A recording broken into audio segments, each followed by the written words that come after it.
Welcome to another edition of the Sports One.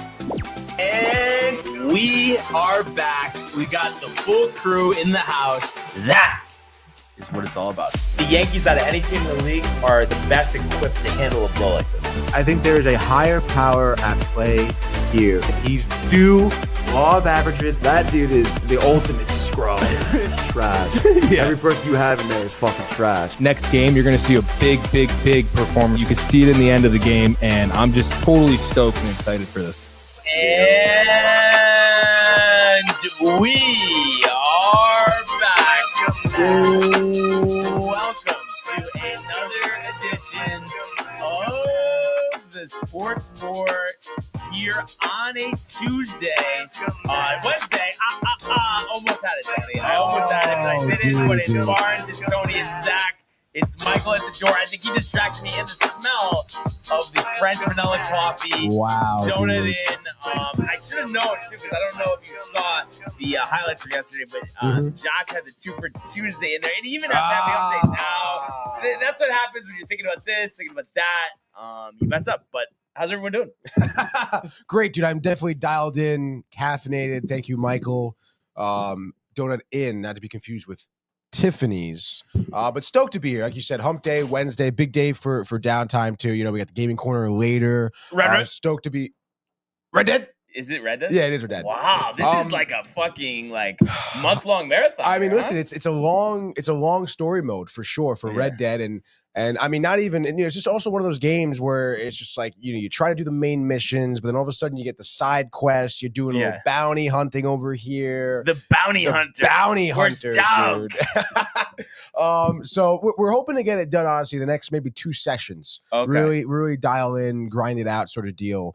But yeah, stoked to be talking some Four Nations today as well. Definitely, seems to be the most, I don't want to say the most, I guess, important sports happening right now, but at least for me, it's probably what I'm most interested in, dude. As Tommy would say, the monogamy of the NBA. The monogamy of the NBA, dude. I mean, I guess it's kind of cool. Knicks are doing well. You got the Luka thing going on. But it's basically like, yeah, but you're just saying it's bullshit at the end of the day. I mean, I'm not going to be a poser and sit here and be like, oh, NBA, I mean, I haven't really watched a ton of NBA this season, let alone like something like UConn or anything like that. But I mean, hey, listen, maybe it's an opportunity. NBA, honestly. Wow, Michael Bucca, though. I'm sorry, dude. I don't know, man. I don't want to hear that it didn't have anything to do with it. That's all I don't want to hear. It has to have something to do with it. You have to be a little fatigued. I guess there's maybe some fatigue here. I'm not gonna lie. Buckner was we were talking last night, and obviously a great win for UConn. I'm sure we'll break it down. But it is interesting to see the reactions of Dan Hurley, and I'm not gonna lie. I mean, I don't know if I necessarily agree with the way he's acting. I understand. Michael Bucca just left the broadcast. I understand sometimes emotions get the best of you. We were talking about before the show. A lot of pressure on Hurley. Yeah. But really, pressure in general. Is there pressure though? I feel like he's a legend there now. He could coach there for the rest of his life. He's won 2 national championships. Like, he's putting the pressure on himself. Yeah, perhaps he is. Which, I mean, a lot of great champions do that. Yeah. But I think he also understands that the fan base, the school, they do expect a lot from this team. Right. They expect them to win. They expect them to continue to get championships and stuff like that. So, obviously it'll be interesting to see how things play out. With Hurley, what's his future going to be like? We'll see, I suppose. So I guess it's kind of interesting there, but definitely shifting the focus. Four Nations. Let's go, dude. Even though, again, it's, I don't know.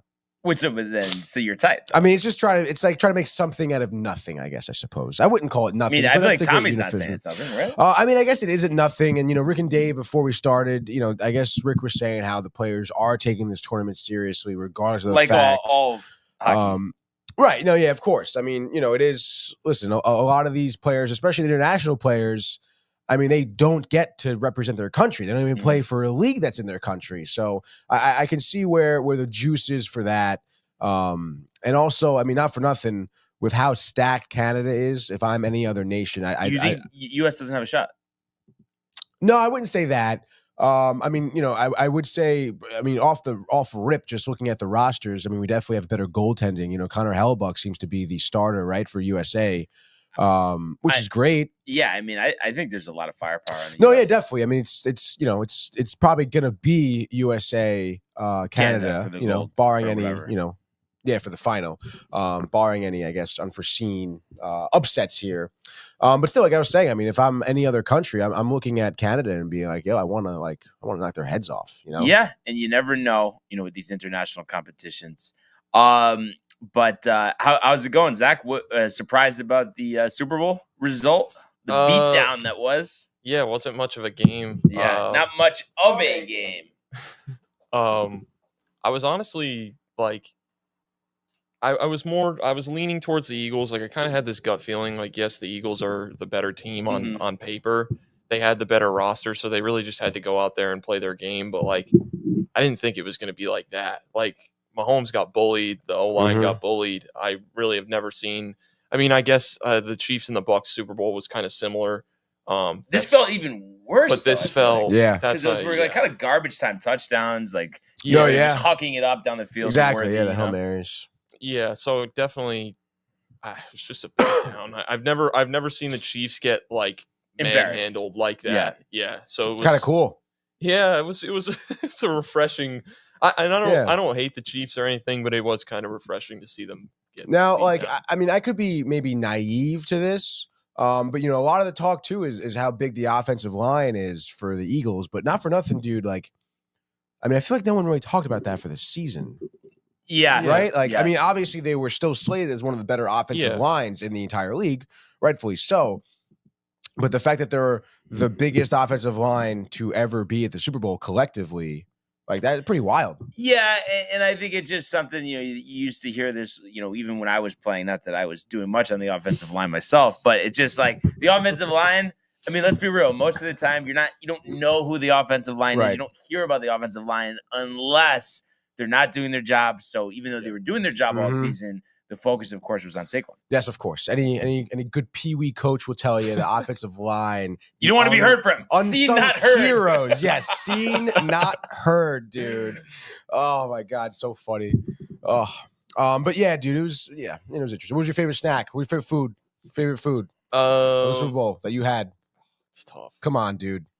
My dad made some pretty fire wings. So that, some teriyaki wings. Whoa, dude, they were really good. Does he do that normally, or is that like a special occasion sort of deal? Every couple of Sundays, he'll make them. How did he prepare them? We just put them in the oven. Okay. Oh, nice, dude. Yeah, so they baked wings. Yeah, toss them in the sauce. That's fire. And for me, I don't know what you think, Zach, but I was saying, I mean, right up there for the biggest clunker Super Bowl with the Seattle-Denver Super Bowl from 2014 it was.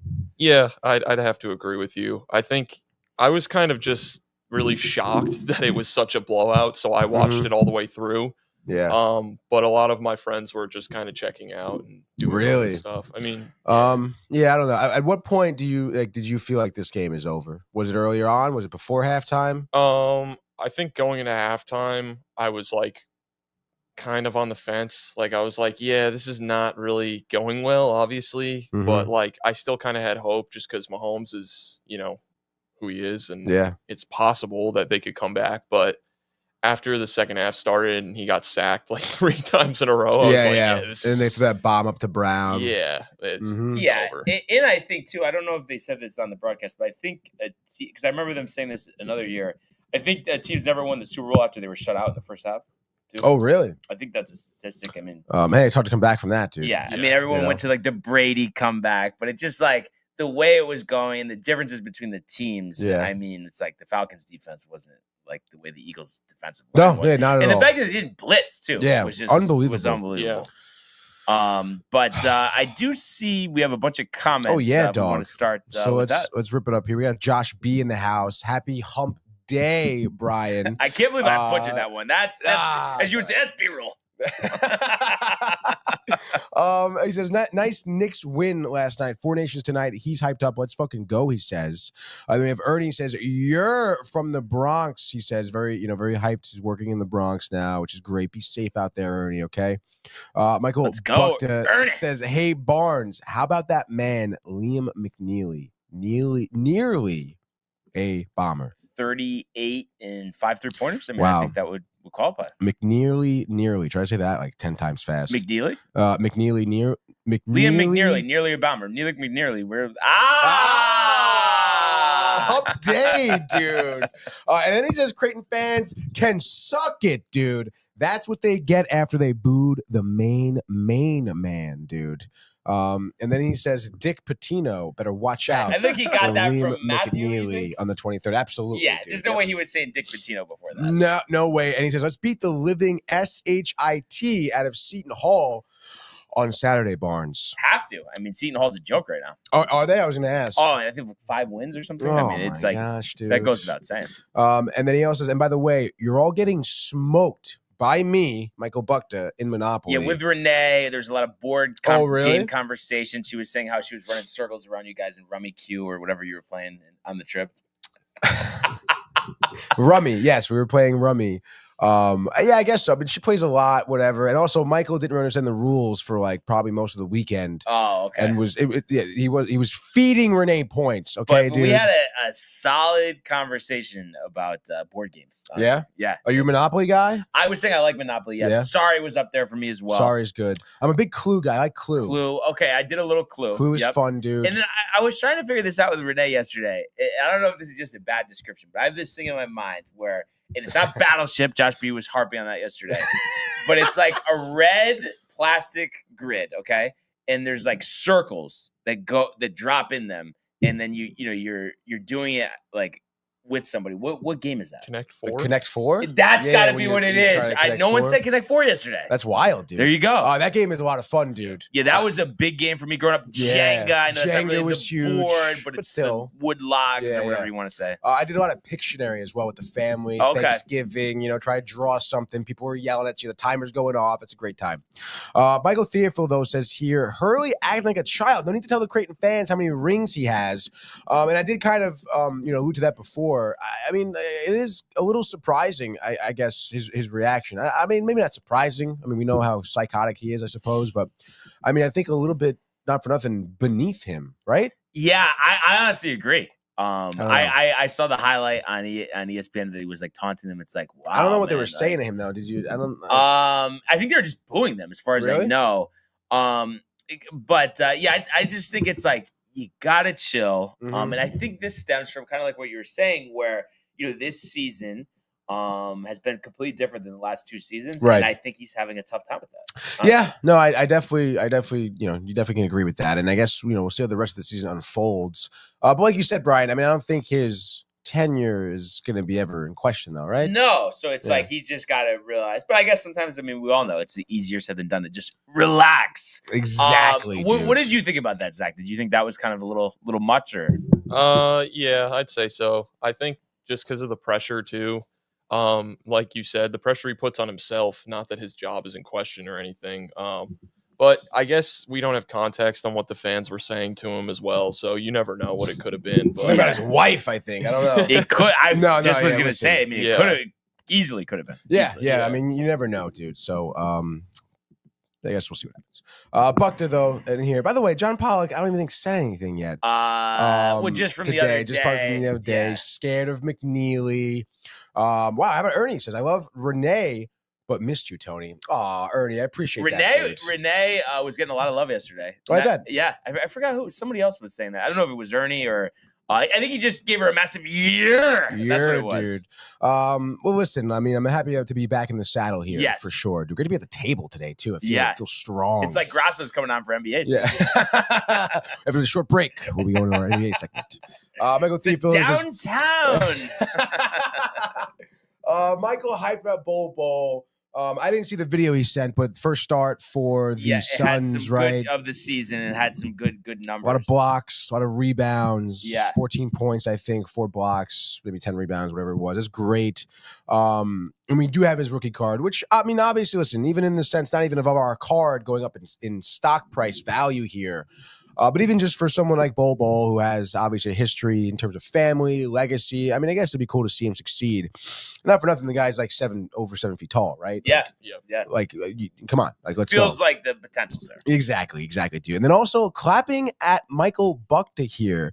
There's no gaming with Michael until he apologizes. He's not welcome at the DTV studios until then, which I suppose is pretty reasonable. I mean, I think it's 2 simple words, I'm sorry? Yeah. Yeah, no, I think I guess so. 3 syllables, Yeah, right? yeah. 2 words, 3 syllables. 2 words, 3 syllables. Playing charades.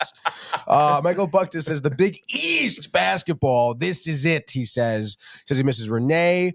And then Ernie comes in here with Mousetrap top 3. Didn't do that one. It was a pretty wild board game because you have to build up the whole thing, and the idea. Oh, okay. Obviously, you are the mouse, and the idea is to get the cheese. And then obviously trap actually the other mice. Cheddar. The cheddar, dude. It's a cool game. Michael agreeing with Tony here says exactly, Tony. And then Bukta, instead of apologizing with those 2 words, he's got 6 more for us. And he says Michael is a fraud Husky fan, baby. I mean, like they said to me at Mohegan one time, you keep it up, sir. That's going to be a perm ban. What are you doing to Mohegan, man? Way back, you had a couple too many. What are you gonna do? Perm ban, dude. And then Buckta says, obviously backing up his main man here. That's what those bitch Creighton fans get. But then we have Matthew Gabriel says, "Let's go, boys! Nice W for the UConn." Josh B's hype for Matty G. Matty G says, "Josh boy."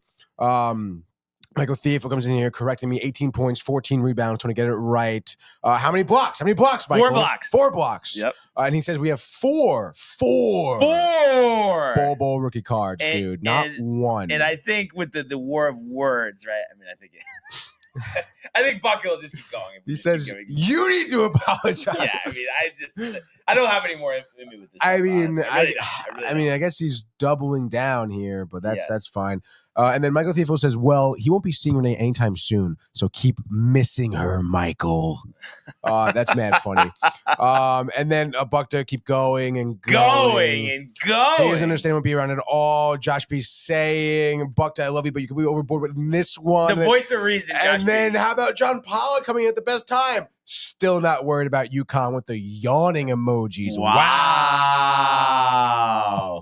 And then Michael Buckta yesterday was nice. Today is dramatic. And we're all caught up on the comments. Oh, but while we're already talking about it, just to kind of get it out of the way here, we already mentioned it, but UConn with that 70-66 victory over number 24 Creighton in Omaha.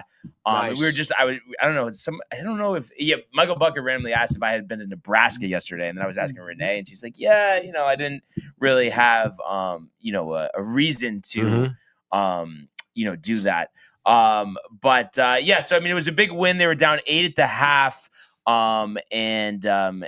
had McNeely, like we said, 38 points, really leading the way. And what I was surprised with, wasn't his performance. You knew he had it in him. I know he struggled a little bit in his first game back, but Karaban again, 5 of 14, 0 of 7, 10.6 boards, played 38 minutes. I was thinking that they were going to keep dialing those minutes back. Maybe Hurley just wants to get him right. But that's one thing I would watch. And it's interesting how, McNeely scores more than half the points. Solo Ball had 11. He was a little off the mark here. And again, the 3-point shooting, doing them in with the 6 for 26. But fortunately, because of McNeely's, heroics here, also had 10 rebounds, 9 of 10 at the line, including 5 3-pointers. They were able to come back in the second half, outscoring them 41-29. To pick up their 17th victory of the season. And we mentioned, next game out will be Seton Hall. And then you have, 2 more tests upcoming with St. John's and Marquette. So I think it was solid. The resilience was nice. I think that the key is for them, moving forward to, producing some more consistency is, to get help from others. And it seems like it's been a while since, obviously McNeely just came back, but where you've had 3 or 4 guys, all have like solid games. I think that'll be key when you're going up against the St. John's and the Marquettes of the world. One thing that I think was big for them as well, they did outscore Creighton in the paint, which is a surprise because their center was pretty good there, 34-24. So that was big, and McNeely had the inside game, the outside game, and I think UConn did a good job defensively. I think it's Ryan Kalkbrenner, if I'm not mistaken here. 7'1" senior, averaging 19 and 8. So they kept him at bay. pretty well there. He only had 13 points and 9 rebounds. So I think overall good performance, good vengeance win as well. Vengeance. And they'll be off till Saturday. But it's interesting. I still, kind of going back to what we were saying quick, the Hurley thing. Yeah. Like you would think maybe somebody from the school talked to him, guys on the team. And I know at the end of the day, he loves his team, loves his guys. But I did think that, I don't remember really ever seeing something quite like that before. Yeah, no, I mean, for a coach, not even, it's not like other players are taunting the crowd. It's coming from a coach, which, I mean, I don't know, man. I mean, not for nothing. Like, I don't know if you're one of his players. I mean, I don't know how I would feel about that. Yeah. Because you are supposed to be that lead by example, somewhat of a mature, level-headed, leadership type of guy. But I mean, again, are you really surprised though? Like, are you surprised that this happened? Or to the fans though, like I don't know. I kind of right. I mean, I know he's intense, but to the chirping to the fans, like after to the fans, no, right though, or no? You're right. I mean, a team that beat you in your building earlier in the season, and I don't know. I just think it's like maybe there just shouldn't be so much focus on the outside and just focus on the inside here. Yeah, right? exactly, dude. I mean, any coach or player would tell you that. Just gotta focus on the stuff on the court. Yeah. And again, I mean, who knows? I mean, they were just beat by Creighton, right? A couple weeks ago. No, that's what I'm saying. Yeah. So it's like I don't know. Maybe it hurt something in that game, and now he's feeling the revenge. But again, you can't really fall into that hole there. Yeah. But whatever. I mean, what are you gonna do? I mean, suspend the good thing. I'm not gonna suspend him, but the good thing here is, right now, I mean, you're a half game back of third place in the Big East, or game and a half behind second. So, 17-7. That's not a terrible spot to be. It's just that those two tests coming up. St. John's is up to number 9 right now. Marquette's the second to last game of the season, number 18. But then the other games are manageable: Seton Hall, Villanova, Georgetown, Providence, and Seton Hall again. So at least you feel like, okay, if you can kind of keep it to maybe one loss the rest of the way, that'll only give you 8 losses going in the conference tournament. You should be fine. But there's just a lot of work ahead. And the 2 tough tests, but I think McNeely back is key. And it's just going to be what else they get from the rest of the team. But we'll see. Zach, have you been watching any of the other college games or anything recently, or you kind of been off it a little bit? I was really kind of locked in on Super Bowl hype and all that, so I've kind of been out of the loop on other stuff. But I am kind of excited. I think this weekend, right? It's 1 versus 2. Okay. Is it? It's Auburn and Alabama. I believe. Alabama. Okay, yeah. Alabama's really shot up their rankings. They blew out Texas last night by 23. And then Auburn, just has the 2 losses. So kind of been a while since we've had the SEC strong like this in basketball. It's like they're having a better year in basketball than they did in football. And when was the last time we said that, right? I can't remember. Because you got them 2 at the top, and then you also have Florida's 3 and Tennessee's 5. I mean, and then you also have Mississippi State and Kentucky who are ranked as well. Yeah. So yeah, I think that'll that'll be a great game, and it does feel like the season's kind of flying by. The fact that UConn's already played 24 games. I mean, that's a lot of games for sure. So kind of interesting. Kind of crazy. But if we could go now to the world of the National Hockey League. Excuse me. Here he comes. McDavid shoots. Top shelf. He scores. Captain with the overtime winner. That's the middle. That's a world-class hit right here. Tomsky stepping. Rink Washington made the full split save. Are you kidding me? Turn. Side of the net. Between the legs, and they score. Filthy. David Pasternak. The silver trophy to the Golden Knights.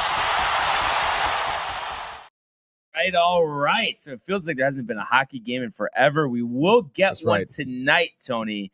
And we do have this Four Nations tournament, Tommy, I feel like it's been hyped up for a while. Oh yeah, dude. This is going to be held from February 12th to the 20th, Montreal and Boston, with teams of NHL players from Finland, Sweden, Canada, and the U.S. competing in a round-robin tournament. Each team will consist of 13 forwards, 7 defensemen, and 3 goalies. This will be the first best-on-best tournament since the World Cup of Hockey 2016 in Toronto. What happened with the World Cup of Hockey? Do you know?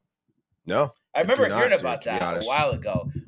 So there, I guess it kind of is almost making more sense to me now, because I feel like at one point, right, it was like a yearly event where they're in the Olympics and then they had the World Cup of Hockey as well. And now there's been nothing. I mean, what was it? Was the last time, was it 2018 or was it before that? For the Olympics for the hockey. I think it was 2018, but that was because they were going back and forth with allowing NHL players to be in the Olympics. Yeah.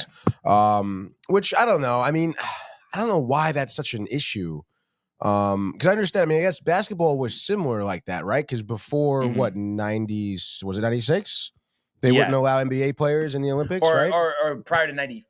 Prior to 94. Right? 94 was Dream Team? was 94, yeah. I mean, I don't know. I mean, not for nothing, dude. I mean, the whole purpose of this is to put the best out there playing for that country, for their country, not for nothing. I mean, if I'm a player and I'm like that, I mean, I'd be tight if I can't play for my country because I'm just in a professional league.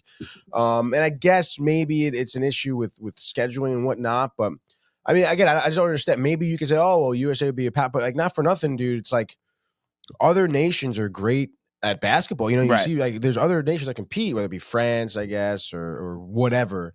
So I mean, it's the same thing with hockey too, especially with all the international talent around hockey. I mean, you can easily say, I mean, there's obviously Canada, Sweden. If Russia ever comes back, they'll have Russia as well. So it's like, I mean, you have the nations that can compete. So why wouldn't you let these players play? It's pretty interesting because I remember my mother talking about it, and she kind of thinks that Olympics shouldn't have professional players in. I almost kind of agree, especially with these long seasons, because it's like, so you have to interrupt the season, or you're going to have it before the season, after the season, but then you're affecting the season, just like MLB with the World Baseball Classic, Edwin Diaz, stuff like that happens. Yeah, not great. Also, she comes from a perspective that the idea behind the Olympics is that it's the everyday person that's competing, not necessarily a professional sports player, which again is interesting. I mean, if that's maybe more of a I don't know what the word is for it, but I guess a traditional look at the Olympics, maybe. But it is interesting. It obviously, causes for some conversation. But at the end of the day, I mean, you want to see the best players competing against each other at the highest level. And Olympics or not, I mean, I think having a World Cup in that sport is great. I think it's cool to just say you're the best in the world, dude, Yeah. So I mean, I guess this is maybe a step in the right direction to getting to the World Cup, which apparently NHL has plans to hold the next one in 2028, and then every 4 years after that, I suppose. World Cup? Yeah. Okay, so they're going to be back on schedule. Yeah, so that's pretty interesting, I guess, and I guess maybe too this kind of Four Nations standoff was also taking into account the fact that Russia can't play in these international tournaments. And obviously they have a ton of players from Russia that are in the NHL who are top of their game. So maybe that's also what they're kind of waiting for, to actually have a World Cup again to include all the nations, which would be nice. But in any case, I mean, I think we're going to be looking at some good hockey, in this Four Nations standoff. I think it's relatively quick, right? It's just this week. It's 8 days, 12 to the 20th. Okay. So, because they do the round robin, and then I guess I'm not sure what the point system is, but obviously same point system as like normally, like the 3 points for the regulation. Oh, great. Oh, actually, no. 3 points for win in regulation, 2 points in the shootout, 1 point for a loss. Oh, okay, cool. Yeah. So I guess you get a point regardless, which I guess is all right. But in any case, I forget what the point I was going to say. Oh yeah, the round robin. I think everyone plays everybody, and then the top 2 teams in terms of points then face off in a final. So, again, Four Nations seems like it will go by a little quick, which is nice. And honestly, not for nothing, like games that are held in Boston, I would love to go up there and watch some international hockey. First, that'd be really cool. And you're going to have a double header. Imagine taking off the day Monday, 1 o'clock, 8 o'clock. Jesus, right? go to Encore in between. Oh my god! And then have like Perm band. Dinner at like the Seaport or something. I mean, that would be pretty nice, right? No, yeah, that would be a great day for sure. Because On Canada, Monday Finland, too? and then Sweden, US at 8. Mhm. And then you go back to Encore after if you still have any energy left after that one, right? Yeah. You think the crowds are going to be crazy, honestly, for this? Yeah, I think so, dude. Boston's a big hockey town. Boston College, BU as well too have great, not for nothing players that have been drafted the NHL already. So I mean, they're going to be in attendance. Obviously, you'll probably see all the Bruins fans there as well. They're at the TD Garden. Boston is a great town for hockey, I suppose. So yeah, I think everyone's gonna be jacked up. Not for nothing. I would imagine too. Canadiens over there. Montreal isn't that far away, I suppose. I'm sure people will be driving down. People from Buffalo probably, and again, probably people from Connecticut driving up as well. So I would imagine there'll be packed house. And yeah, probably some great fans, maybe even some destruction in the streets. Yeah, you never know what you're going to get. Yeah. And, as we mentioned, obviously we have Sweden, Finland, the US, and Canada, Tony. Talent all over the place. But if you had to give me a 1 through 4 here, how would you rank these teams? How would I rank these teams? I mean, it's tough. I guess just for the sake of dramatics, I'll start at number 4 here. I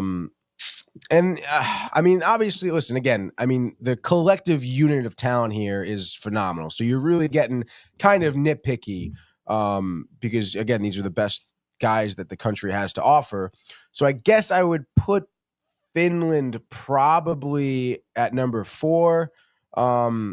Again, not to say that they're bad or anything, but it's just, in terms of goaltending, defense, I mean, it's just not as high as everyone else, And again, I think 4 and 3 are going to be super close here. Thanks, Michael. And I'll say,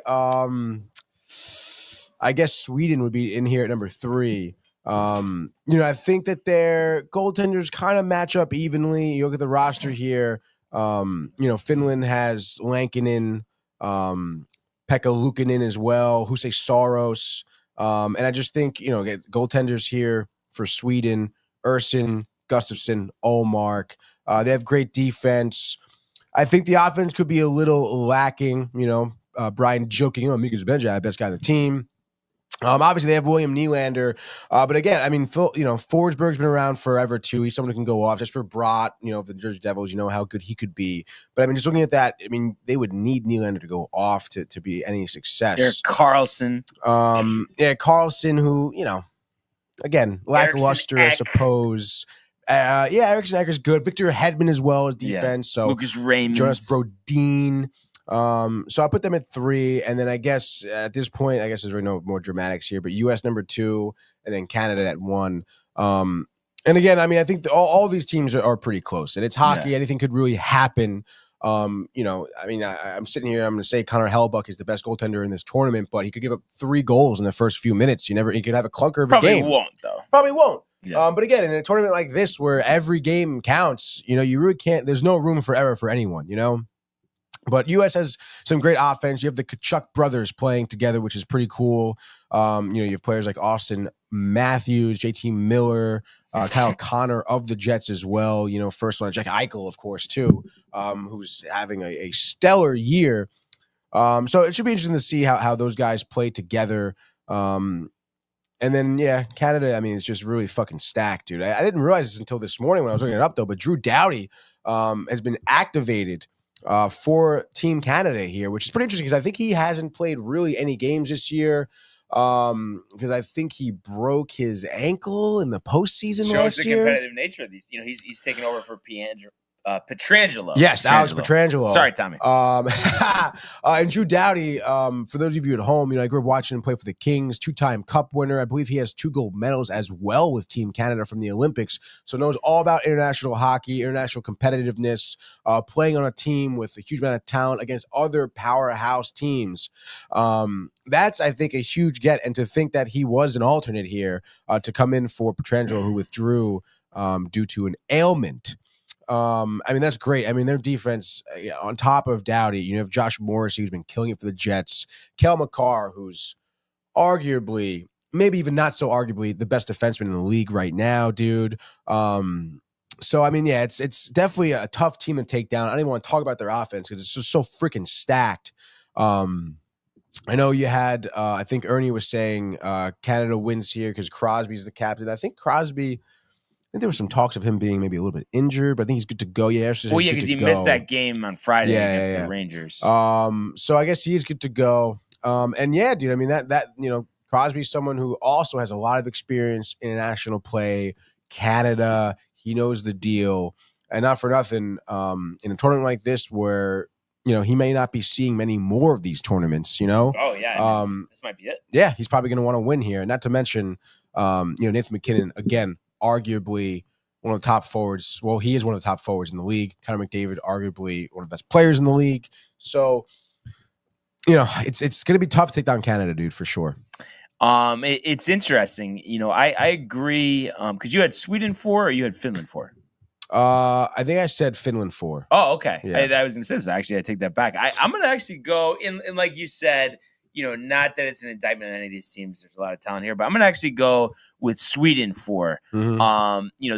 There is some talent, but you got Nylander, Pettersson. I guess Raquel, has played pretty well this year, and then Hedman and Dahlin on defense. But the goalies, I mean, you could kind of dispute that. So I have them at 4, and then I would definitely say Finland at 3. I just think there's a little more talent there.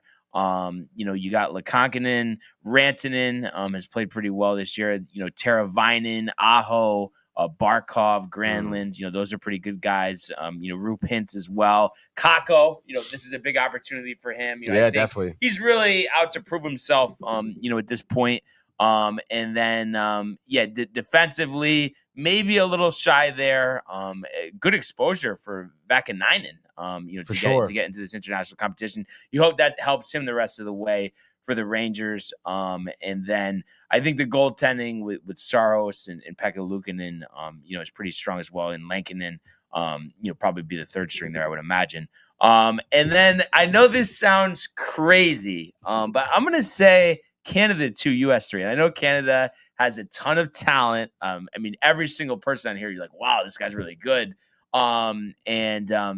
Maybe, like we said, goaltending a little questionable. Mm-hmm. But I just think maybe the U.S., there's more there to compete with Canada than maybe a lot of people think. Mm-hmm. The Tkachuk brothers, Austin Matthews, JT Miller, Jack Hughes, Jake Gensel. I mean, that's a lot of offensive firepower. Jack Eichel, they can compete with anybody. It doesn't matter who's on the other side. And Crosby is getting a little long in the tooth as well. That's true. He's not the same guy. And then I think by far they have a better goaltending situation. With Hellebuck and Ottinger, you would imagine would be at the top there. Defense, I think, is solid. Obviously, we know what, Fox is all about. McAvoy is pretty good. Slavin. So, that's kind of my thoughts here that they could do this. They can do this. This isn't the U.S. versus Russia in whatever year that was. 1980 Olympics. 1980. Do you believe in miracles? Al Michaels. Great call, dude.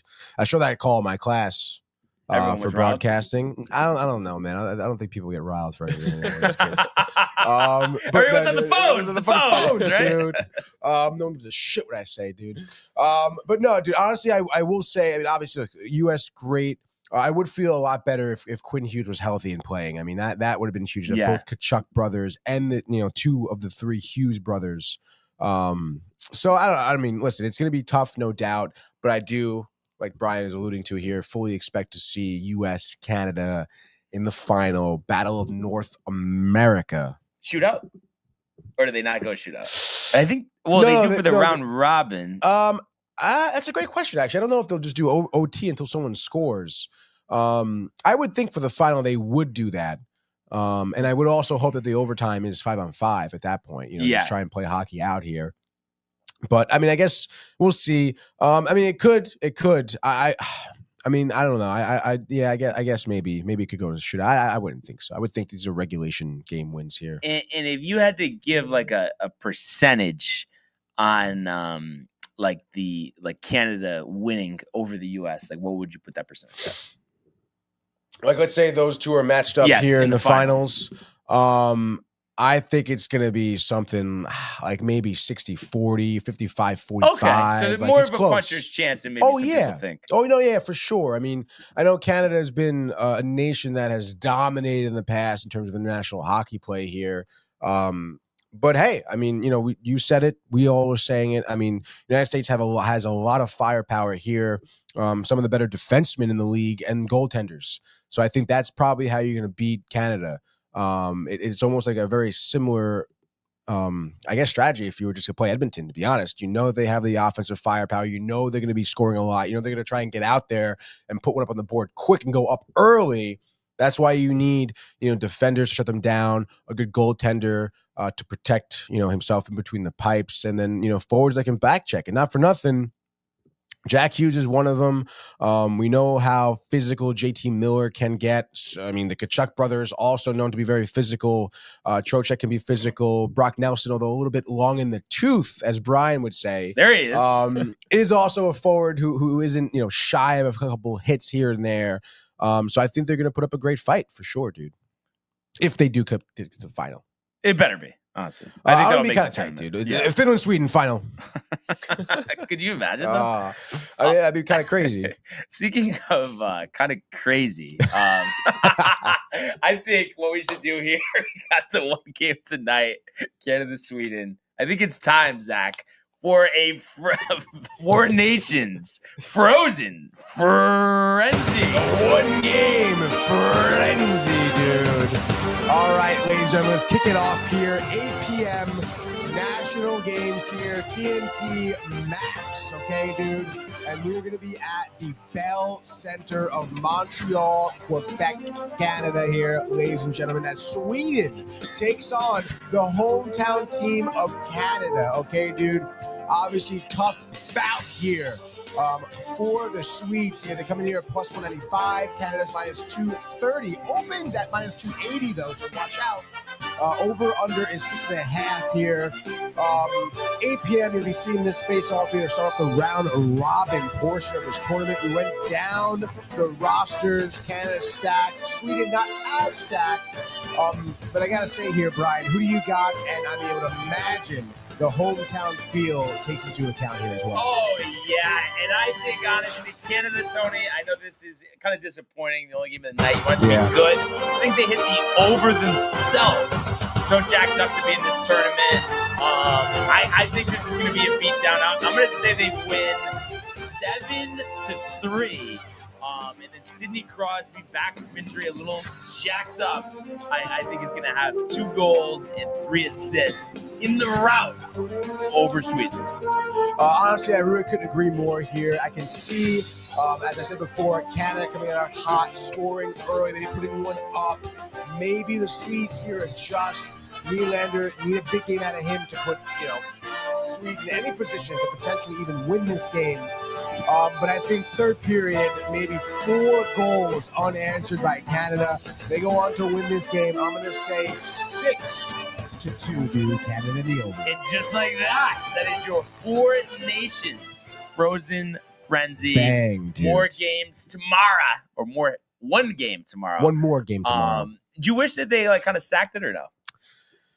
I mean, yeah, honestly, I don't think there's really a reason for this to be dragged on. What is it? It's the 20th, right? Yeah. So 8 days. I think is it one day that there's 2, or maybe 2 days that there's 2? Let's see. Saturday, I think there's 2 games, right? Yeah, Saturday. And that would probably 2. be Monday, there's 2. Oh, okay, so Saturday, Monday, and I think that's Thursday, there's the final game. Thursday's the final, yeah. So I don't know. It's kind of weird, and I don't know. I mean, I guess there is the double header, not the double header.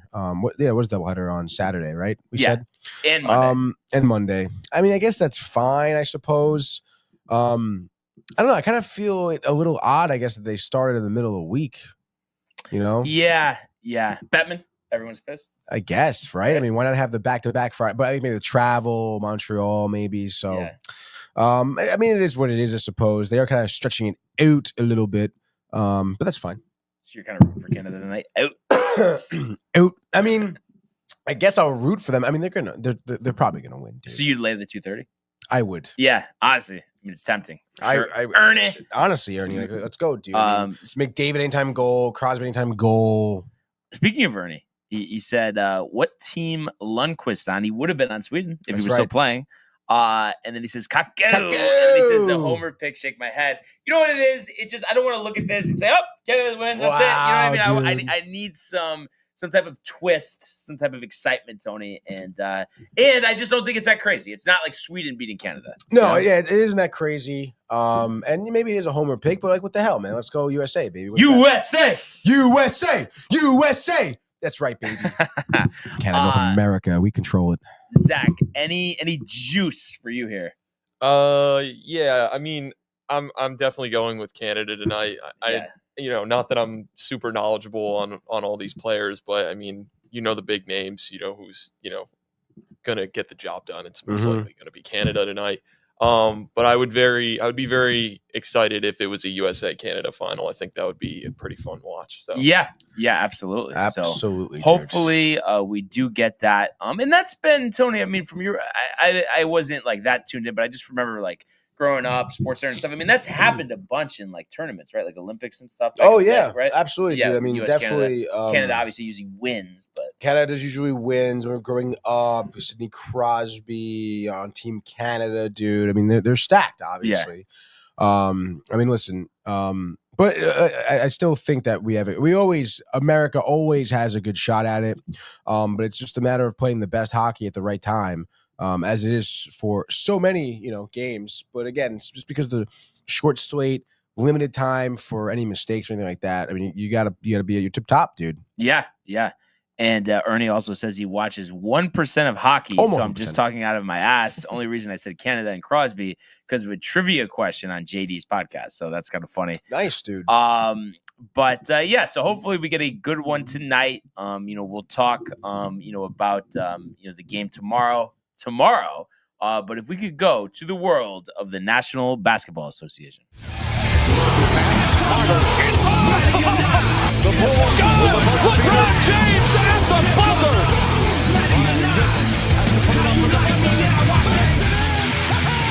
He banks in the three, and the Lakers win the game.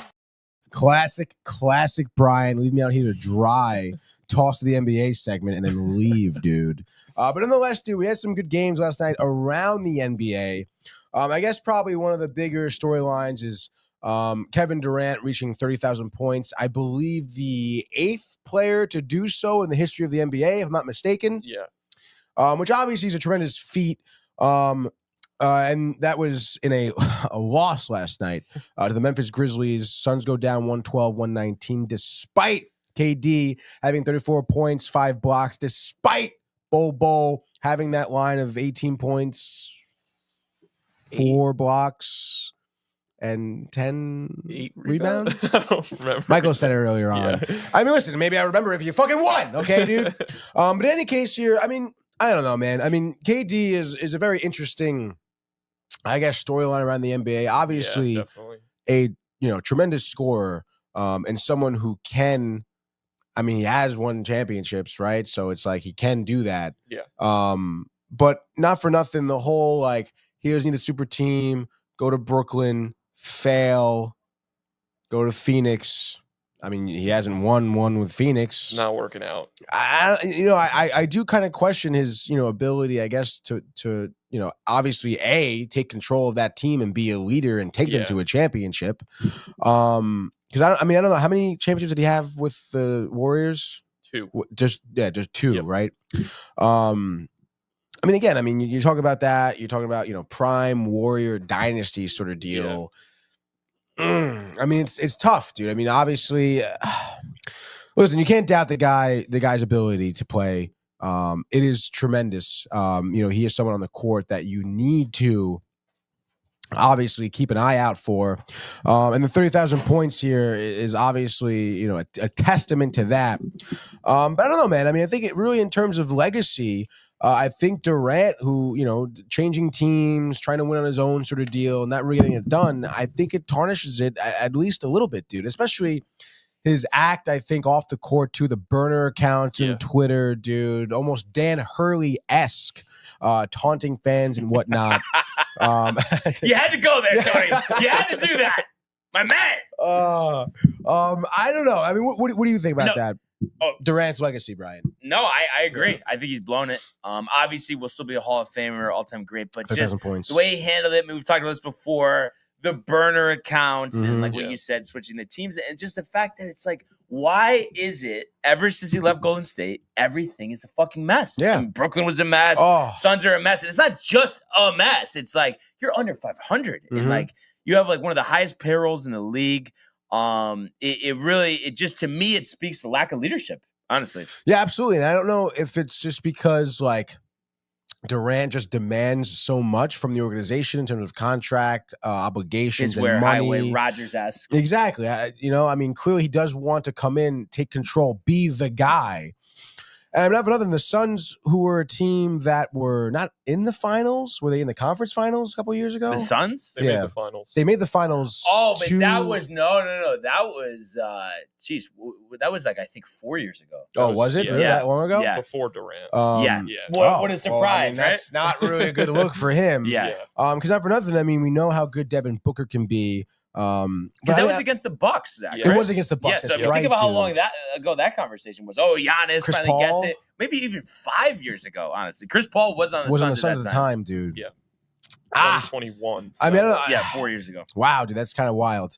But I don't know. I find that pretty interesting. And you look at this again. I almost like Ernie with hockey has probably watched less than 1% of the NBA this season.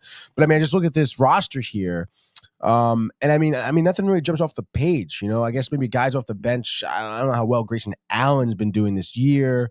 But Beal, Booker, and Durant should be enough. And I know Beal's been in and out of the lineup. Yeah, no, he has been. So I don't know. It's definitely, I feel like it's going to be tough for them to get themselves out of this rut, as you mentioned, under 500, 26-27 here. And again, I was just saying before too, not for nothing, it's like you're celebrating this accolade of Kevin Durant. They did end up losing this game. And now they're under 500. So it's like, I don't know. Durant drops 34 points, I guess. 12 of 18, efficiency is there, I suppose. 2 for 4 from the 3-point line. That's good. 5 blocks, I guess. But I don't know. Where do you see his career going? Where like, is he sticking with the Suns? Are they trying to build around him? It seems like that he's going to go somewhere else, right? It's not working. I guess they could try to move some stuff around, but if you can't trade Beal, what are you doing? You're not trading Booker. Yeah, no, that's totally right. And Durant being traded was, something I was talking about up until the deadline, this year, which obviously has passed. But do you see him either going to a different team or not? Do you see him winning another championship? No, right? I think he had a chance if he would have accepted that trade to the Warriors, but he didn't want to go back. I wouldn't if I were him, not for nothing. But he should have just Like, never left in the first place. True, that was perfect. It opened up his game. There was no pressure. It's just a mess, like I said. And I think it just speaks to, too, that we all get enamored with the big three or whatever it is. And it's like, it just shows that basketball is more than just having a top-heavy roster. And that's why this year, you see how much better, like, the Knicks are playing than the Suns. The Knicks have 2 guys that you would consider in the top of the league with Brunson and Towns, and then surrounded by a lot of other good talent, while, the Suns owe Durant, Beal, Booker.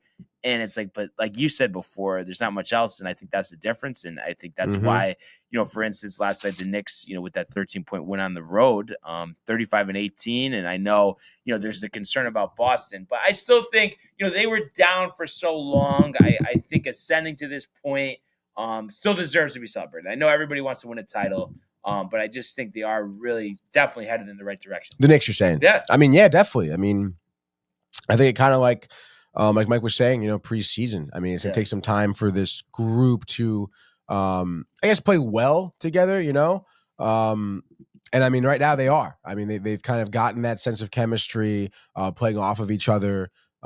So it's great to see. You mentioned Towns, 40 points last night, 12 rebounds, 3 steals, dude. Didn't even matter that Brunson, I think, was held under 10, if I'm not mistaken. I think Dave was mentioning that before. I think he had, 9? Was it 9? 9 points, 8, dude. 8 points, 7 assists. Precious Achiuwa had 9 Josh Hart points, with 30, though. Josh Hart, I'm telling you, is the most underrated player in the NBA. What do you think, Zach? Maybe? Yeah, no, I'd agree. He's definitely up there in that conversation. I think people are really critical of him too a lot of the times, but he's honestly been a great player for the Knicks and a great piece. Yeah, the way he's transformed his career, because before it was like, okay, he's pretty good, and as Tony would say, but like there was that lingering doubt. And I think that's been removed. Yeah, no, it definitely seems like I think a lot of doubt has been removed. I think for Knicks fans or really anyone following the NBA. I think that they are taken serious, like you said. It should be interesting to see how they do match up if they do face the Celtics, let's say in the playoffs. Because the Celtics are a really good team. I forget what game we were watching. Who they were playing at the Horseshoe when we were there. I forget who it was. Was it Dallas? No, it was the Grizzlies. No, it was Memphis. Jackson got injured, and then remember That's they right, were Buddy they were Nose, down 20, and then they ended up winning. Yeah. By like 15, by the way, too. Like so. Yeah. Like a 35-point swing with like 7 minutes left in the game. Kind of outrageous that they have that ability to just kind of turn it on like that. So, and you never know. I mean, obviously the talk of the Knicks too is a lot about. Kind of time management of your players, game management, how healthy they're going to be, how well rested they're going to be come playoff time as well. It should be pretty interesting. But again, you put yourself in the right position down the stretch of the season. You should be in the right spot to succeed in the postseason. So I guess we'll see. Time will tell. I don't know. It seems like we have, just looking even at last night's game, Cameron Payne, Miles McBride getting, over 20 minutes off the bench.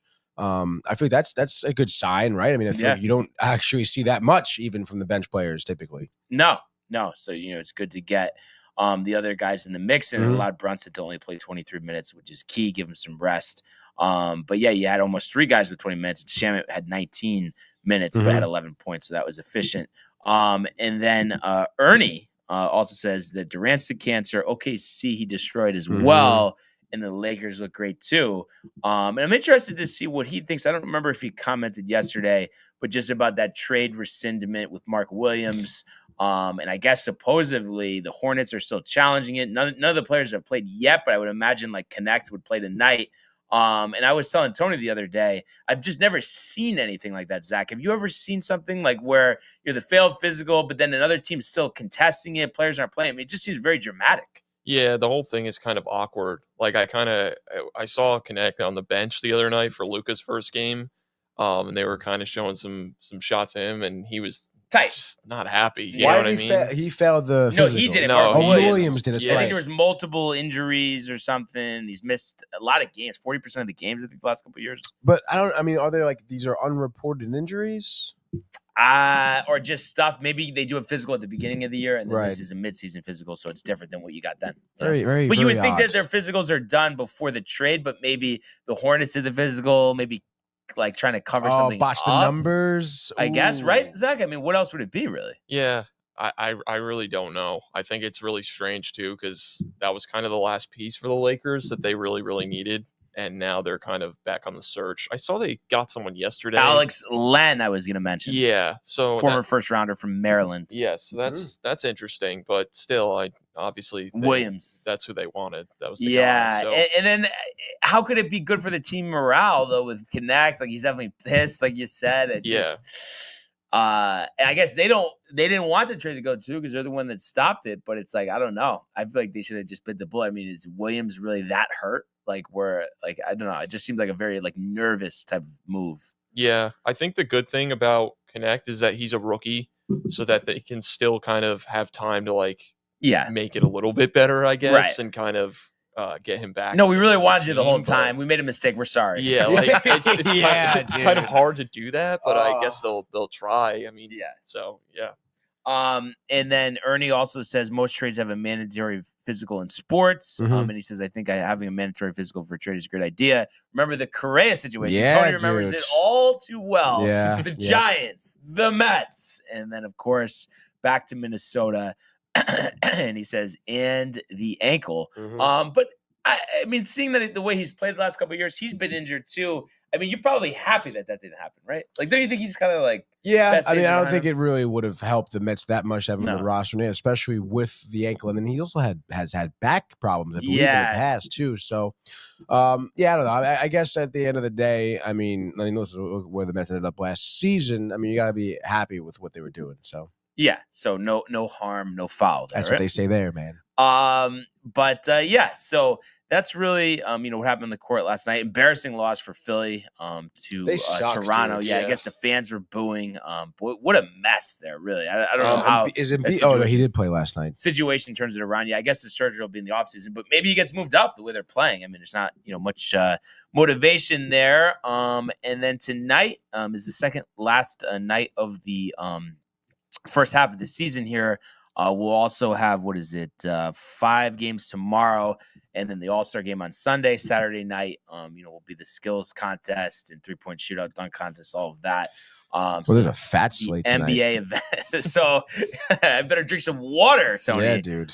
Before we do a Wednesday NBA frenzy. And you know what that's brought to you by, Tony? What is it brought to you by? Hirsch Law Firm. Absolutely love to hear it. Our boys from the Hirsch Law Firm. They're hyped for the slate tonight, no doubt. And we're starting off, speaking of the Celtics, will be in Boston, TD Garden, as they're gearing up for the Four Nations, okay? The Celtics taking on the Spurs, 7 p.m., ladies and gentlemen. Boston, you can imagine, favored here. Minus 8.5 on the spread here. What's on the money line? I gotta click in. They are minus 360. Whoa, dude, not much value there. You think of these teams here, Celtics winning 4 of the last 5, back-to-back wins, the Knicks, the Heat, the Spurs, 5 games under 500, losing 3 of their last 5. Did edge out a win against Washington 2 days ago. How are they doing here? Plus 280 on the money line. I'm feeling crazy. Plus 280 on the money line. Listen, Celtics a better team, but every team can be caught sleeping, and I don't know why you would sleep on the Spurs. They have Fox, they have Wembanyama, they have Chris Paul. So I just think it's one of those things, an off night for the Celtics. And I think the Spurs, I think Wemby, 40-20 with 10 blocks, leading the way to the upset. I'm going to say Spurs 140 to 128. Hammer the over. Wow. Michael Domack is rolling over in his bed right now, dude. No doubt about it. Next game here. Let's go to Orlando here. The Kia Center. The Magic. I think Brian has been to a Magic game before, he has said. Saw Luka rookie year with Dirk. With Dirk, dude. What a throwback here. Magic taking on the Hornets here. Both teams not having a stellar season. Nonetheless, here, Orlando, minus 12.5, big spread, minus 750 on the money line. These numbers are crazy here. Hornets at 13-38. Wow. 4-18 on the road here. They, you guessed it, have lost 4 of the last 5 games. Only win came against the Spurs. Magic, I guess, trying to get something going here, trying to get back to 500. They're 3 games under. But they've also lost 3 of their last 5 games here. In terms of this regular season matchup, Brian, Orlando leads 2-0. After tonight, will it be 3-0? Yeah, the Hornets are trash, honestly. Magic have won the previous 2 meetings. I'm going to say Franz Wagner, 50 points tonight, 10 3-pointers. I'm going to say Orlando wins this one easily, 115 to 85. Magic and the under. Okay. Next game, another great matchup we have here on the NBA. Wow. 7 p.m. We're going to Washington, dude, as the Wizards, who are 9-44, get off the court. They will be hosting the Indiana Pacers, dude, at 29-23, doing some work this season. The spread here, Indiana, minus 500. The spread, they have minus 10.5 points here. These 2 teams have faced off against each other just once this season. It was late November. Pacers won 115-103. Wizards working on a 3-game losing streak here. Pacers have won the last 3 of the last 5 games, but they did lose to the Lakers 4 days ago. What do you got here? Yeah, I'm not going to get cute with this one. The Pacers, I know back-to-back or not. I think they hammer the Wizards. The Wizards are going for like the worst record in NBA history at this point. So I'm going to say, give me the Pacers here. Let's say 127 to 100. And so we're going to go Pacers under. Halliburton, who I feel like, it's kind of quieted down since his kind of run a couple years ago. I'm going to say he's got 25 points and 10 assists in the Pacer victory. Great Pacer victory. Let's go. Chalk. Next game, 7:30 p.m. Dude, we're going to Brooklyn, New York. It's the Barclays Center. Another, I don't know, bunch of fucking toilet bowls here. The Nets here at 19-34 are hoping to actually extend a 2-game win streak here to 3, as the 76ers are coming in here hoping to stop a 3-game skid right now. I guess here you look at it, Brooklyn, they're plus 130 on the money line, kind of close. The spread here, Brooklyn's plus 3.5. I guess evenly matched up with the way that Embiid and the 76ers are playing. Who knows? 76ers, though, have beaten Brooklyn twice this year already. The Nets, as I mentioned, hot, winning 4 of the last 5. 76ers losing 4 of the last 5. Maybe Embiid, a couple Big Macs before this game tonight, Brian? It may be McBead. Did I say McBead? Wow. Just a couple flubs today. But maybe he's sitting out too. Who knows? On the back-to-back, they like to do that from time to time. But I like the way Brooklyn's been playing. I mean, winners out of 4 out of 5. I think they're playing hard. I like Cam Johnson, Nick Claxton. You have D'Angelo Russell there as well. So I love the value here at plus 130. I think Brooklyn is going to win this game. Let's say 100-90. It's going to be the Nets in the under and throw in 20 and 10 for D'Angelo Russell. 20 and 10 for Russell. Love that. We'll prop that action there for you. Let's keep it chugging along here, 7:30 p.m. We're sticking in New York. We're going now to the other borough of Manhattan at MSG. The Knicks working here. Excuse me. Taking on the Atlanta Hawks, dude. Looks like New York here is at minus, even 7.5 points, minus 320 on the money line. Trae Young game time decision as the Hawks are dealing with some injuries. Nonetheless, they do lead the regular season series against the Knicks 2-1 and are working on a 3-game win streak. Knicks, obviously the win last night, dude, working on the back-to-back, right?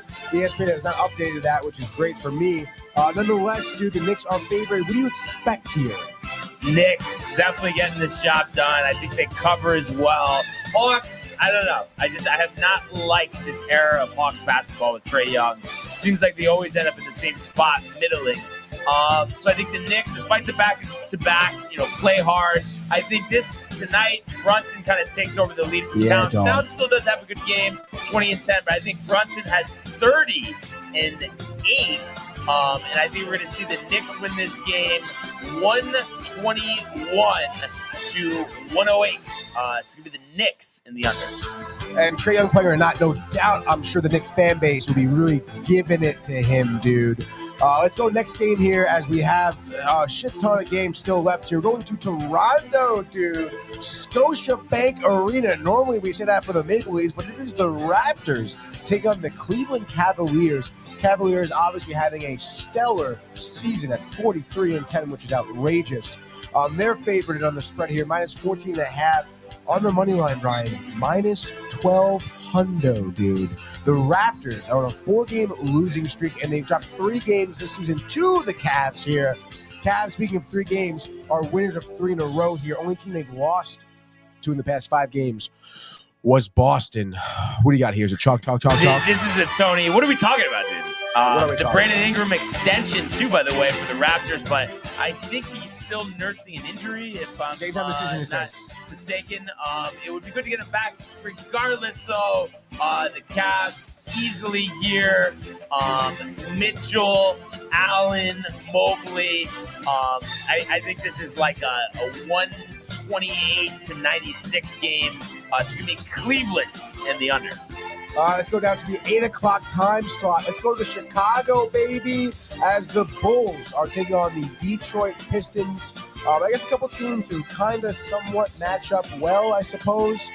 Chicago here at home is plus 6.5. So there are the tight dogs at plus 200 as well at home.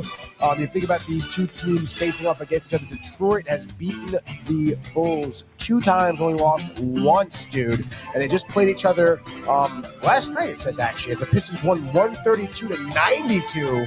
It's a pretty emphatic victory here. Are you anticipating a similar outcome? Yeah, I mean, I know John Pollock's routes. Kate's been hot. And I just don't see any reason why that doesn't continue. Bulls are another team. I don't know. It just hasn't been a good trajectory of recent. So I'm going to say Cade with 28 points, 7 assists here. Give me Detroit winning this game 115 to 110. So the Pistons in the under. Love that, dude. Let's go next game now. Sticking around in the 8 p.m. time slot. We're going to Minnesota here at the Target Center as the T-Wolves take on the Milwaukee Bucks, baby. Bucks coming in here at +6.5 on the spread and +215 on the money line. Giannis out, it looks like. A couple game time decisions here. Dame Lillard, Timberwolves, Anthony Edwards, game time decision as well. They're struggling with a few injuries. DiVincenzo, Julius Randle, out. Both teams winners. Oh, actually, no. T-Wolves have won 3 of the last 5. Bucks have lost 3 of the last 5. And this is the first time these two teams are facing off against each other this season. Timberwolves, I guess, better record here, but what do you see? Yeah, so I honestly have to go with the Bucks here. I don't like the way the Timberwolves have played this year, and I feel like the trading Towns wasn't the right move, and we've seen how both teams, the directions that both teams have went, and it does look like Lillard's going to play. Edwards questionable. Going deeper into the notes, that's what I was looking at when I had to pause for a second, just in case you were wondering, Tony. So I think Lillard, Round for the three-point shootout. Why not have 10 3-pointers in this one? I'm going to say he drops a 40-burger, as we used to say. Wow. Give me the Bucks, the upset, the value at +215. I think they win 130 to 121. Love that call there, dude. Next game here, still 8 p.m. in New Orleans. Okay, dude, the Pelicans at 12-41 are hosting the Sacramento Kings here. All right, Kings coming in here, -5.5 on the spread, -200 on the money line. All right, Kings working on the 2-game win streak, beating New Orleans a few days ago, beating Dallas as well in overtime. Absolutely. Kings have also beat the Pelicans another time this season. They're up 2-0. The Pelicans, they seem to be on a 6-game losing streak right now. I mean, what do you got here? I say just for one night, Tony, one night only, we get that Zion that Michael has always had the vision for. I'm going to say he goes for 36 and 15. Massive upset at the Smoothie Center. And I'm going to say the Pelicans win 138 to 137. Give it the Pelicans in the over. By the way, that would be snapping a 9-game losing streak for the Pelicans. Okay, dude? Next game, I think we only have 6 games left, it looks. What day is it, Tony? OKC, dude. The Thunder. Taking on the Miami Heat, dude. OKC here, -13.5 on the spread. They're -900 on the money line. These fucking numbers here are absolutely This is ridiculous, the monogamy of the NBA. The Thunder just beat. Josh B asking for the music lower, by the way, not to interrupt. Oh wow, dude! Josh B not demanding like a Michael Butler. Michael Butler producing backseat doesn't really matter. Backdoor action. Who knows? OKC here, 43-9, having a good season. Miami shambles, 25-26. What's happening there, Brian? Who do you have for this game? Yeah, I love the way that the Thunder have played this year. Holmgren being back now for a little bit is huge. So I think him and Shai combine for 50. And we're going to see the Thunder beat the Heat here. I think they cover. Let's go 120 to 105. So it'd be the Thunder in the over. Thunder in the over and going to Houston here as the Rockets take on the Suns. Suns working on the back-to-back games here themselves. Houston here is favored at -6.5, -250 on the money line. Kind of an even matchup for these two teams who are facing off for the first time this year, dude. Both teams have lost 4 of their last 5 matchups, dude. I don't know, kind of tough here. KD, hot. We're kind of bashing him. Beal's going to be out into the 20th. What do you got? Yeah, I think let's keep bashing the Suns and give me the Rockets. I love Sagoon. It says game time decision. I just want to make sure here that he's going to be in. Let's see, making progress. remains questionable. So I'm going to assume that he gives it a go here. Opportunity to kind of get off that schneid a little bit. I know they won last time out, but like you said, lost those other games. So give me the Rockets. I'm going to say Jalen Green has 30 in a 130 to 125 victory. So give me Houston in the over.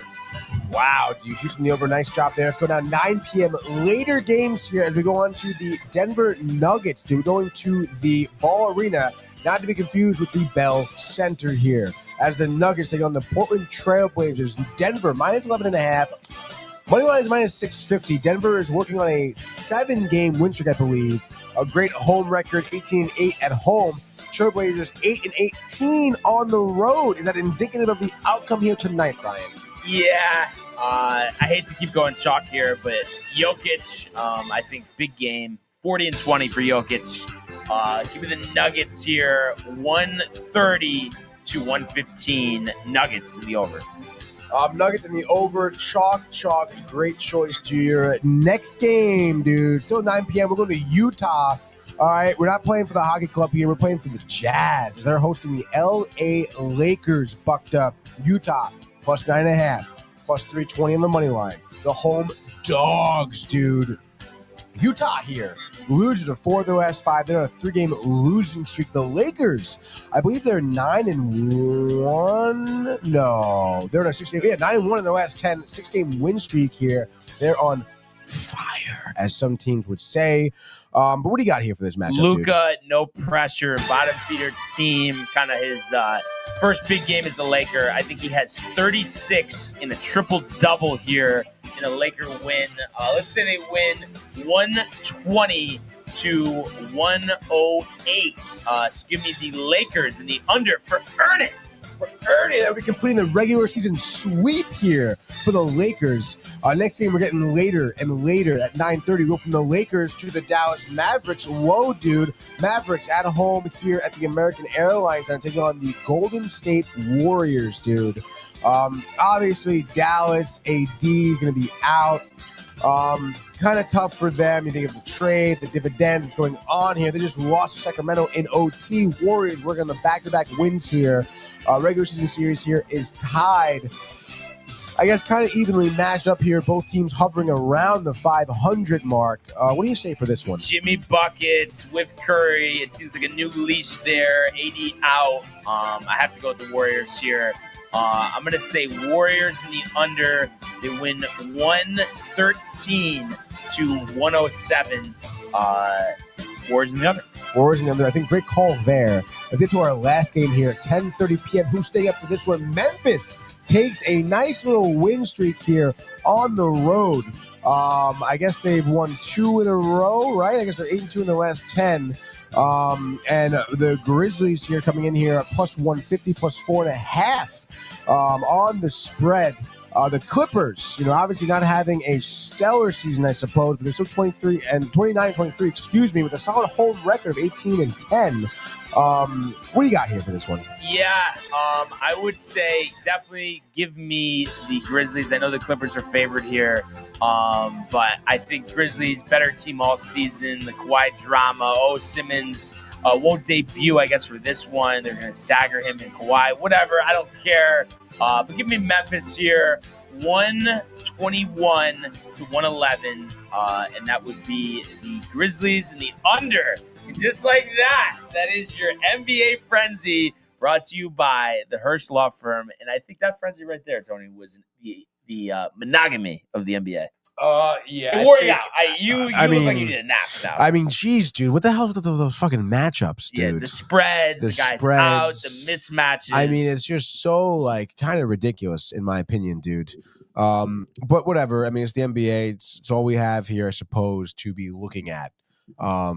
I guess for tonight in terms of a big slate. So hey, listen, good for them. Taking advantage of no other sports going on. I'm sure there'll be good ratings, I suppose. But gosh, dude. Golly is right. I mean, I don't know how you can be a huge fan of the NBA. Well, I mean, kind of an embarrassing, just all the mismatches, Zach, right or not? A lot of big spreads, guys out. Yeah, I think when people talk about why the product of the NBA sucks, you just look at a slate like tonight. That's pretty much. And I mean, like a huge slate too. And there's like, I don't know, like 3 or 4 games that look like they're going to be like, good to watch. Was it 14? 14? Yeah. 14 pack, dude. That's crazy. Oh my God. I'm going to need a 14 pack to watch these games. Well, 4 Nations did. 4 Nations. One thing I wanted to mention that I've kind of seen him come up a lot, say stuff, but I have to say, since he retired, I've just heard him talk more, and he's on different shows and this and that. Have not been a fan of Cam Newton. I don't know if you guys saw this, but I guess he was on some podcast and was saying like, oh, the Panthers were a bunch of losers before he got there. C. Smith kind of barked back. They were teammates for a couple of years, just saying, just basically that wasn't cool. And he just had some other things saying about like, oh, he retired because they did this and like that. And it's like, no, you retired because you were no good and nobody wanted you. And then also too, not that I'm high on Eli, but he also has said, oh, well, if Eli's getting into that means I'm first ballot or whatever. And it's like, I just think it's a joke, and maybe he's just doing it for attention, but I see it as an embarrassment. I don't know what you guys think. I just had to no, I mean, I totally agree, dude. I think he's just clamoring for to be relevant. For relevancy, for attention. I even saw another clip too where he said within the next like 5 years, the WNBA is going to surpass like baseball.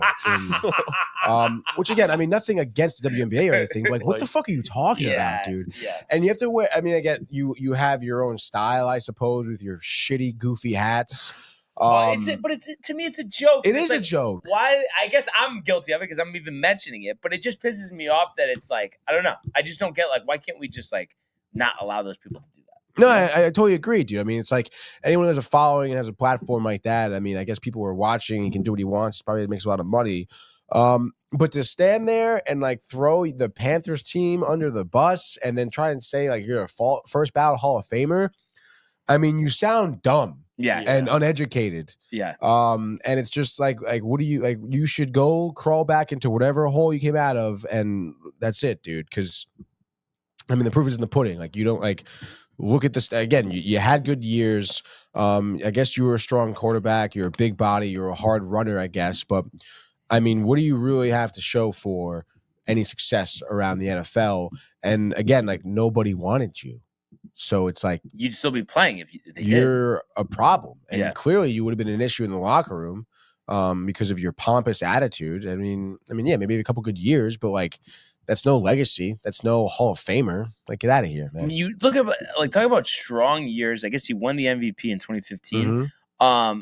But he really like, I mean, what did he have? Like 2-3 good seasons. Yeah. It's like almost embarrassing to talk like that. Like you're a fucking joke, dude. Yeah. Anything different on that, Zach, or you kind of just agree with us? No, I agree. And I think it kind of sucks too, because when he started his podcast 2 years ago, I thought that he was giving good insight on, certain games that were going on around that time. But then I think as he got more into like the television side of it, like the second he sat down on First Take for the first time, I was like, yeah, no, it's over. Yeah. Skip Bayless 2.0. All your credibility to me goes out the window because you're just trying to be like the shock jock and like say shit that people will be like, oh, and get pissed off over. Mm-hmm. Yeah. And it's a shame because, I mean, obviously as someone who was an NFL quarterback for like, what was it, like a decade, let's say. Yeah. I mean, you can sit there and break down games and plays and get into the mindsets of quarterbacks and what they're looking at, what they're seeing, what a defense is, and you could be good, right? Like you could be, right? But you're choosing not to be. So like, get the hell out of here, man. Yeah. No, I think it's just embarrassing. Also, did you see your boy Orlovsky might not be coming back to ESPN? I guess he's considering coaching opportunities. He said that. I don't know where. Trumbull High?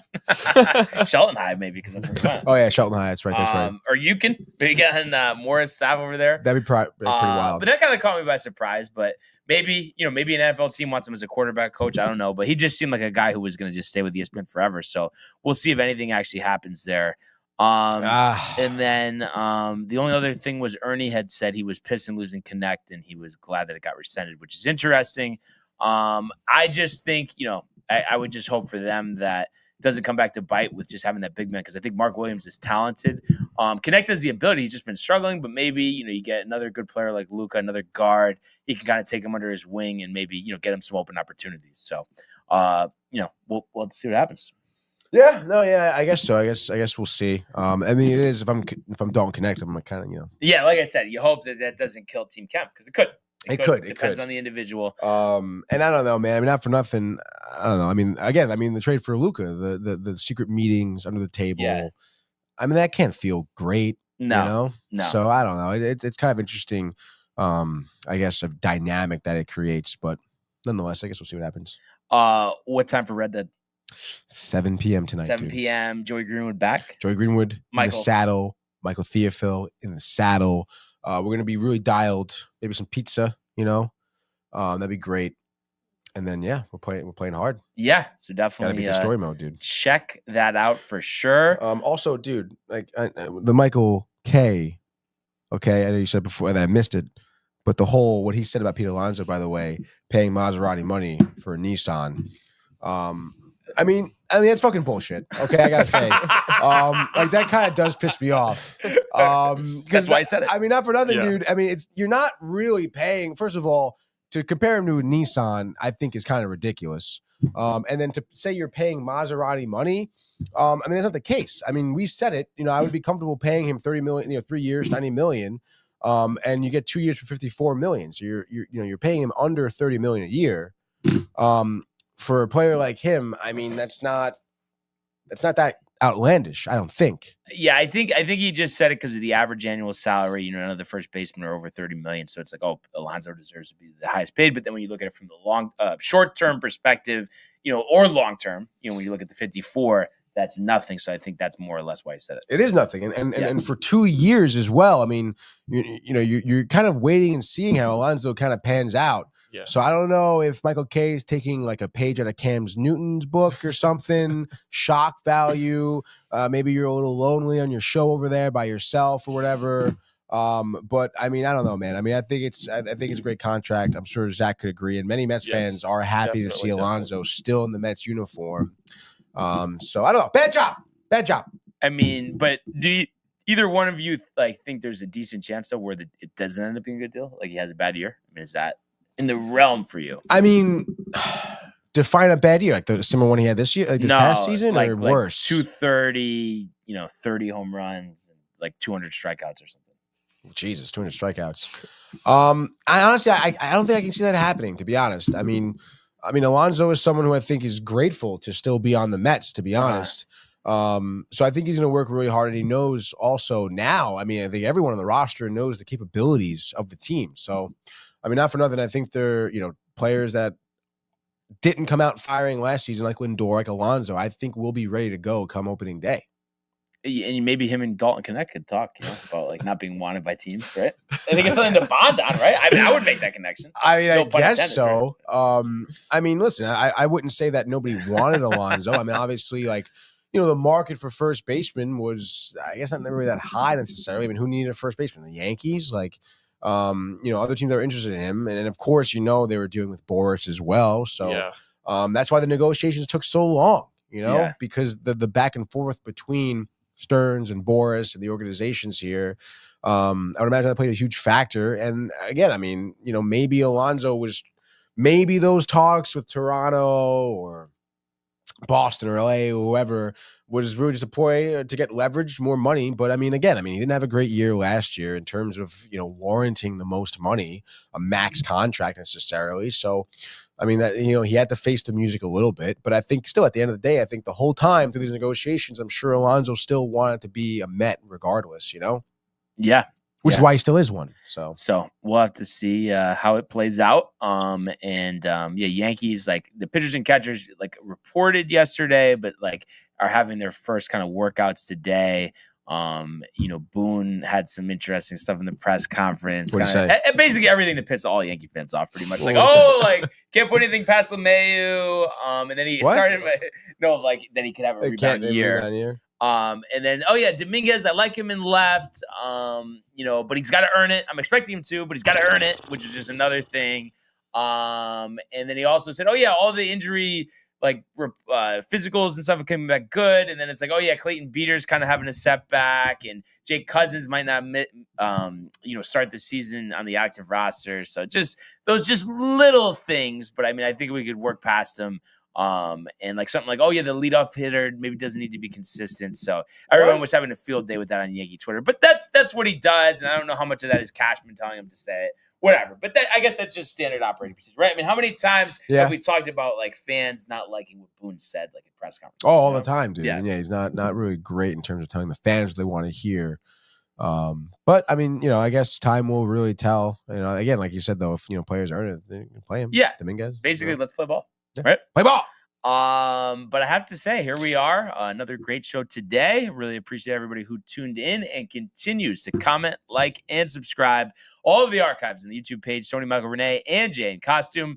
Merch at downtimetv.com. We want everybody to enjoy the day, enjoy the games, enjoy Gaming Corner, and we will see you mañana. Hey guys, Tony here from Downtime TV checking in. I want to thank all our fans out there who's been liking, subscribing, sharing our content. You guys are the best. You guys are our bloodline. You make us love what we do. Thanks again.